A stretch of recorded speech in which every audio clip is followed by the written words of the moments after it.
Let's go. Disturbing the peace, baby. What up? DTP. What up, Shawnna? You know you wanna get a chick Like me. Apple bottles with the white Peter rockin' night.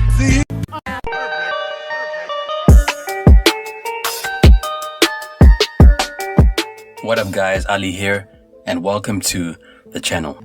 Now before I get started, make sure to add me on IG at Ali Talks Music and don't forget to subscribe and hit the notification bell. In the late 90s, Ludacris released his independent album Incognito. The album put Ludacris on the map, spawning hits such as Ho and What's Your Fantasy, with the latter featuring a Chicago rapper who goes by the name Shawnna.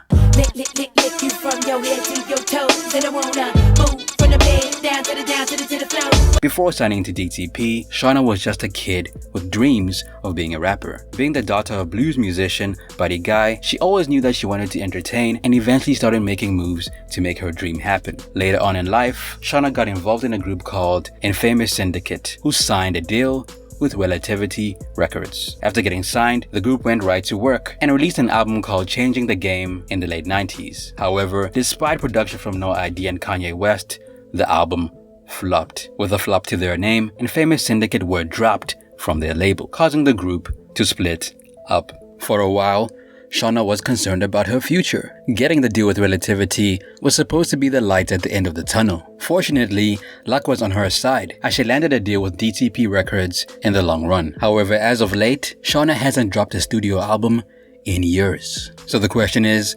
what happened to Shawnna? Smack, head busting the motherfucking buildings. You got this bitch on. This bitch running right now. Smack, I've been watching the DVD in the motherfucking bus, right?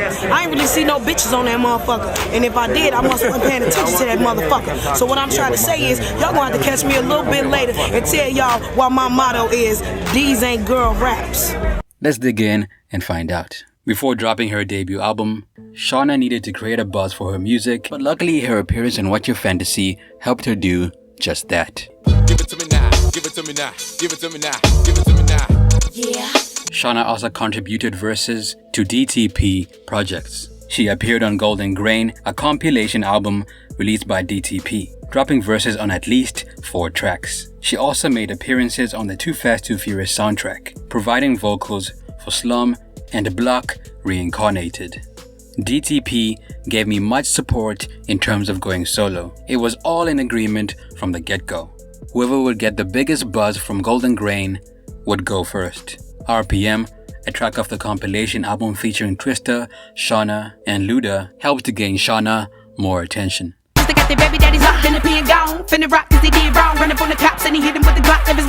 Years after appearing on Ludacris' debut project, Shawnna finally got to release her debut album called Worth the Wait.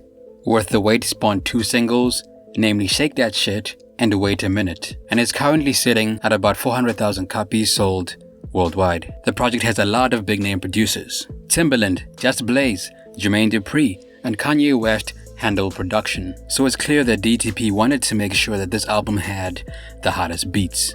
Interestingly enough, Kanye's Gold Digger song was originally created for Shawnna. The chorus used to go, "I'm not saying I'm a gold digger, but I ain't messing with no broke niggas." For reasons unknown, Shawnna passed on the song, leaving Kanye with enough room to turn it into a hit. Worth the Wait received high praises from Shawnna's fan base. Shawnna was lyrical, loud, opinionated, and she was not afraid to show it. Now around 2005, the cracks in DTP's relationship with Shawnna start to show. The label released their second compilation album, Disturbing the Peace, and unlike the first compilation album from DTP, Shawnna only made 1 appearance on the project.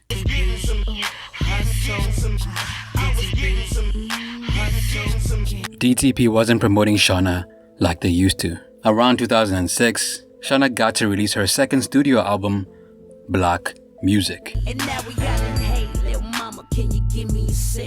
Got a little something about as big as your leg.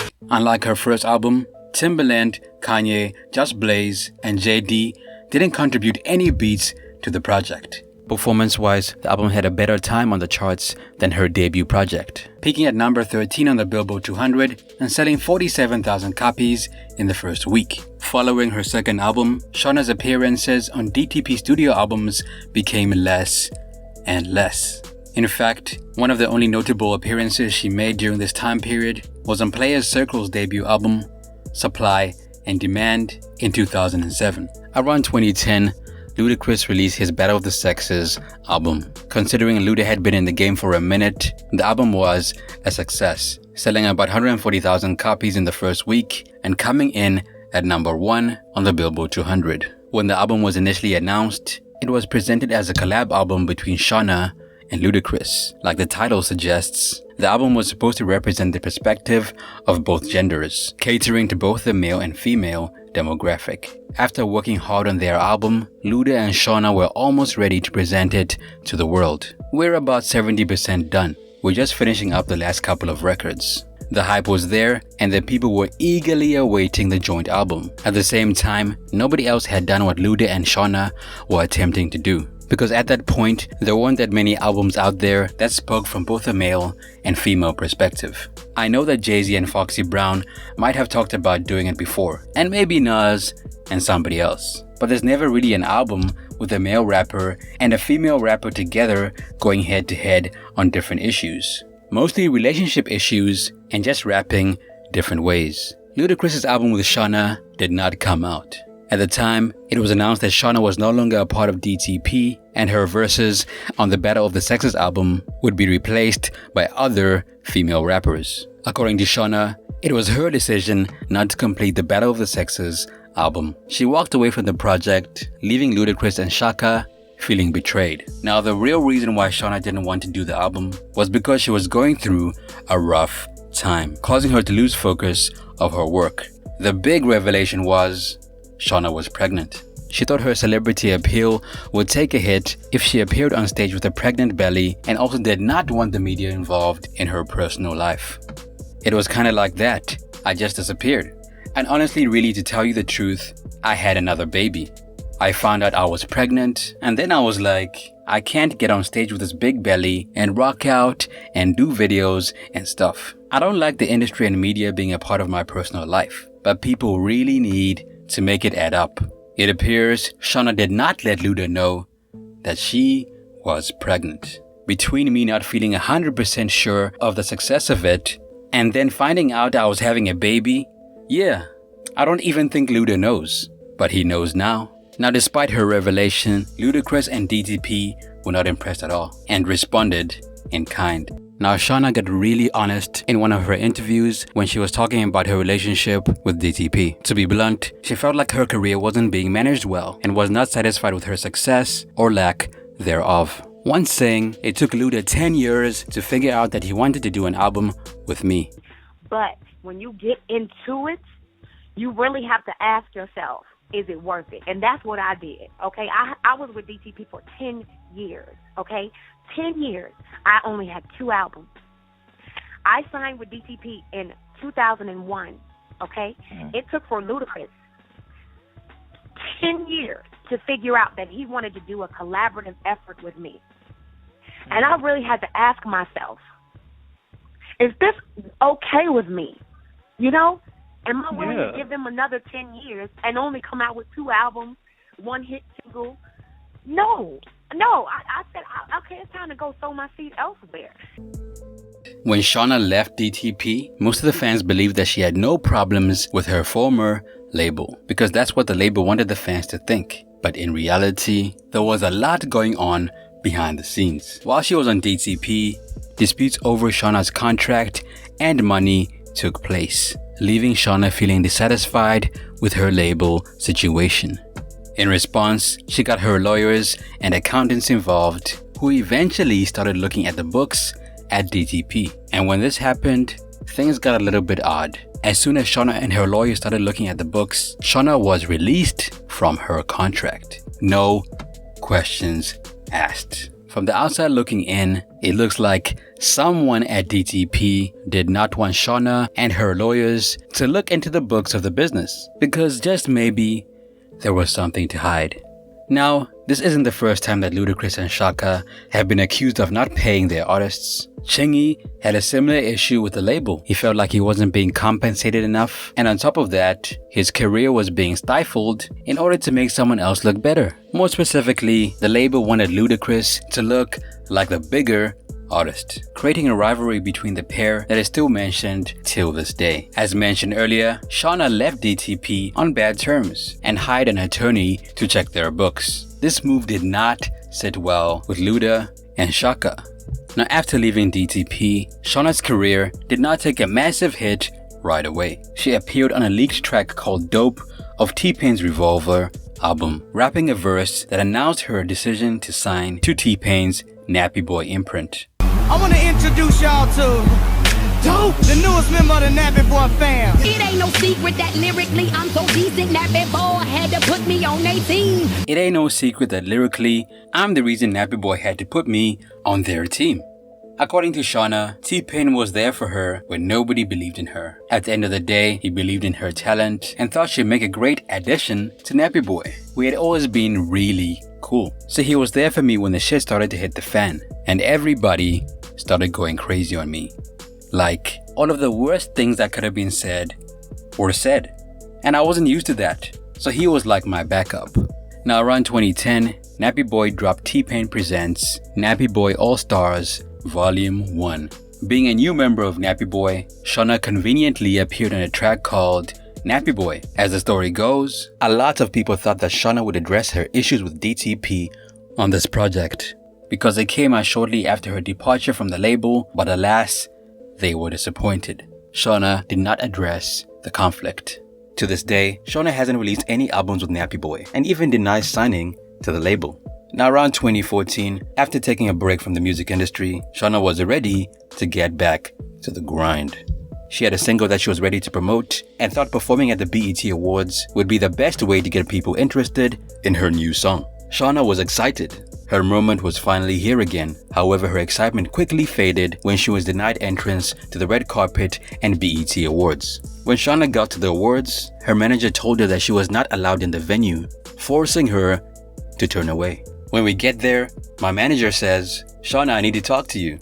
Our PR person just got word from BET that you have been denied access to the red carpet and the BET Hip Hop Awards." When this happened, Shawnna felt humiliated and betrayed. The only thing she wanted to do was promote her single and gain a bit of attention. Her former label put an end to that, and that's when she realized they were trying to stop her from making a comeback.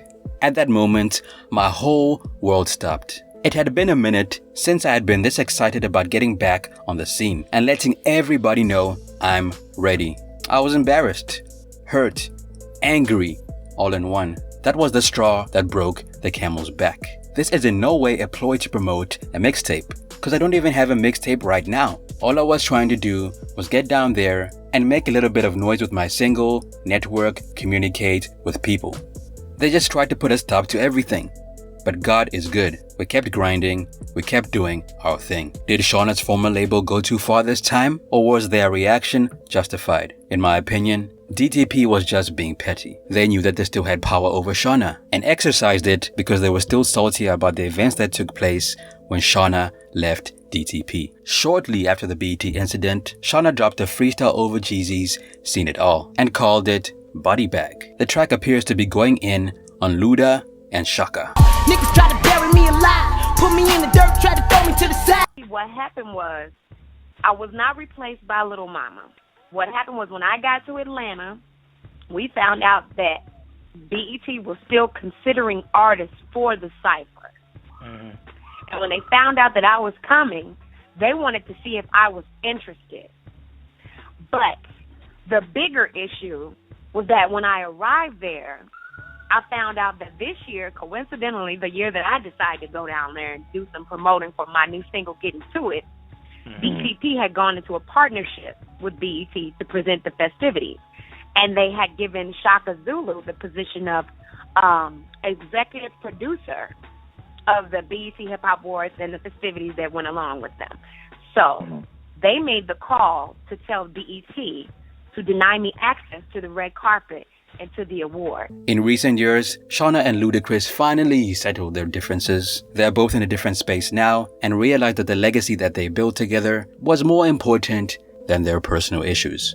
After getting booked for the same event, Shawnna and Luda hugged it out, putting an end to years of problems between the artists. Luda and I were estranged for a little while. Just last year, we happened to get booked on the same venue. I think just both parties was just like, yo, enough is enough. It's time to hug it out. And we did that. It was such a relief. It was like a weight was lifted off my chest because we did create a legacy. Now what's a mini documentary by me without bringing up rap beef? Incomplete. Interestingly enough, there was a time when Shawnna was ready to go at Nicki. During an interview with Joe Budden, Nicki made powerful remarks about her place in hip-hop, claiming to be the best female rapper in the game. I definitely rate myself top 10, dead or alive. Men and women. I don't think there's a woman alive seeing me. I don't give a fuck what nobody say. Now upon hearing Nicki's words, Shawnna was not impressed and seemingly challenged Nicki to a rap battle. Shawnna did not mention Nicki by name, but it's pretty clear that's who she was talking about. Doing that, I saw an interview from a female artist the other day, and since she didn't say no names, I ain't gonna say no names. When we get ready to say names, then we gonna pick the beat, then we gonna hit the booth. No ghostwriters, you feel what I'm saying? That's what we gonna do. So until then, we gonna keep it pimping. Any one of y'all artists that want to say my name, y'all know y'all don't want to give me no light. That's why they don't say my name. They don't mention Shawnna. As soon as they mention Shawnna, spotlight on Shawnna, and you know what happens when they put the spotlight on me. I take off. And then if I take off, that's less money in your mouth. That's less food in your mouth. That's less money in your pocket. You know what I'm saying? So, who was it? I ain't gonna say. I gotta ask though. You know I had to. I ain't gonna say. Chicago artist? Nah. Okay. Nah. We'll talk afterwards. Nah. We'll talk. She known to talk a lot of shit. Known to talk a lot of shit. Can't rap. And don't really nobody. You know what I'm saying? Always hating on everybody. Oh, that bro. One of them. So, you know what I'm saying? Twitter began to rumble after Shawnna's remarks. But the sad thing is, most people felt like Shawnna was in no place to talk about Nicki because Shawnna hadn't dropped a hit in years. One user said, who's gonna tell Shawnna that nobody is checking for her? She ain't crossed nobody's mind in years. Can't sell records, so they use Nicki's name for clout. While all of this was taking place, Ludacris came to Shawnna's aid, posting a supportive message on social media. And as a result, he got roasted by the Barbs as well. Apart from stirring up beef, Shawnna is still dropping music. Last year, she talked about working on her third album called Voodoo Child. However, a release date is yet to be announced. As far as her business endeavors go, she dropped a single called Voodoo Woman through her own imprint, Guy Entertainment Group.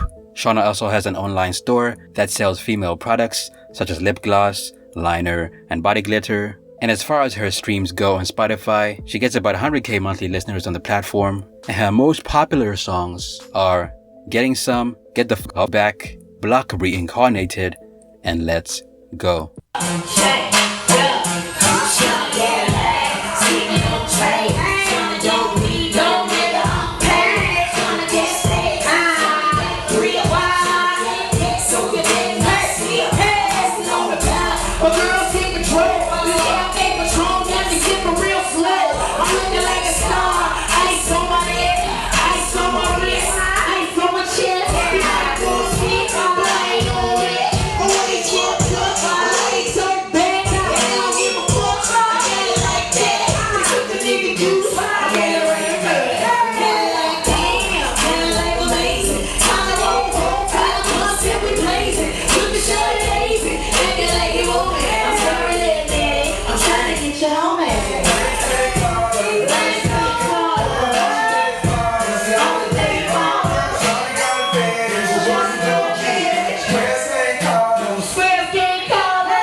Now, one thing I didn't mention earlier is that Jackie O, Shawnna, and Remy Ma formed a supergroup around 2007. The group planned to release an album together. However, all three of them were signed to different labels, putting a dent in their plans. That's it for me, man. It's your boy Ali. What happened to Shawnna in your opinion? Let me know down below. If you have any video requests, be sure to let me know as well. You can also do this by sending me a message on Instagram at Ali Talks Music. New What Happened To video dropping next week. Till next time, peace.